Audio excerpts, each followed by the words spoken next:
வந்து அமர்ந்தார். ஏன் அமர்கிறார்? கவனியுங்கள். அப்போஸ்தலர் 20:28 உங்களை குறித்தும் தேவன் தம்முடைய சுய ரத்தத்தினாலே சம்பாதித்துக் கொண்ட சபையை மேய்ப்பதற்கு பரிசுத்த ஆவியானவர் உங்களை கண்காணிகளாக வைத்து மந்தை முழுவதை குறித்து எச்சரிக்காருங்கள். என பயன்படுத்தப்பட்ட வார்த்தை அன்பானவர்களே, காட் இன்ஸ்டிடியூட் தி லீடர்ஷிப். திரும்ப சொல்கிறேன், ஏன் ஆவியானவர் சபைக்கு தந்துள்ளப்படுகிறார் சொன்னால், சபைக்கு அன்பானவர்களே எழுத்தின்படியாக ஒரு தலைவன் தேவை. இன்றைக்கு அநேக திருச்சபைகளிலே அதை ஏற்றுக்கொள்வதில்லை. ஒரு இயக்கத்திற்கு ஒரு தலைவன் தேவை, ஒரு ஊழியனுக்கு ஒரு தலைவன் தேவை, ஒரு திருச்சபைக்கு ஒரு தலைவன் தேவை, ஒரு குடும்பத்திற்கு தலைவன் தேவை. அந்த வார்த்தை படிக்கிறேன், கேளுங்கள்.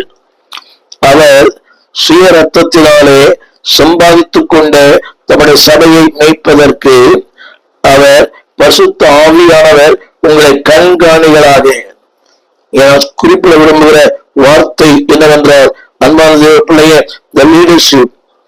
ஆண்டவர் ஏன் முதல்ல சொன்ன தி ரியாலிட்டி, இரண்டாவது தி அத்தாரிட்டி. அவர் யார் என்றால் ஆளுகை செய்கிறவர், அதிகாரம் செலுத்துகிறவர். அன்பான தேவ பிள்ளையே, அந்த வார்த்தை ஆவியானவர் கண்காணிகளாக வைத்த மந்தை முழுவை குறித்து எச்சரிக்காருங்கள். இப்படி சொல்லலாம்.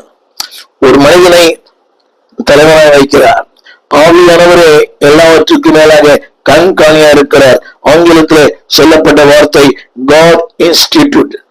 தேவன் அதை நியமித்திருக்கிறார். அது நான் சொன்ன வார்த்தையை கவனித்து பாருங்கள். அதாவது தமிழ் வேதத்துல மந்தை முழுவதையும் குறித்து காட் இன்ஸ்டிடியூட். தேவன் அதை உண்டாக்கினார், அதை நிறைவேற்ற விரும்புகிறார். அவர் சொல்லுகிற வார்த்தை அன்பானுடைய சபைக்கு அந்த 20-28 பாருங்கள்.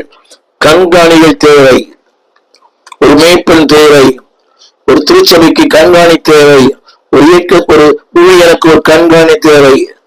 இன்றைக்கு துக்கமான விஷயம் என்னவென்றால், அதாவது சுயாதீனம் என்ற அந்த ஒரு வார்த்தைக்குள்ளே தாந்துணித்தனமாக அவர்கள் விருப்பத்தின்படியாக இல்லை என்பவர்களே, சுயாதீன ஊழியா இருக்கலாம்.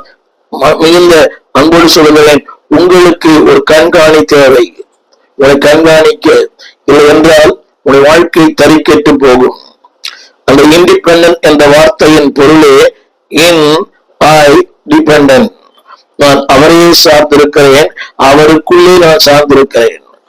இன்றைக்கு இண்டிபெண்டன்ட் என்று சொல்லுகிற பலர் அன்பானவர்களே ஒரு புலம்பலின் பாடலை பாடுகிறார்கள்.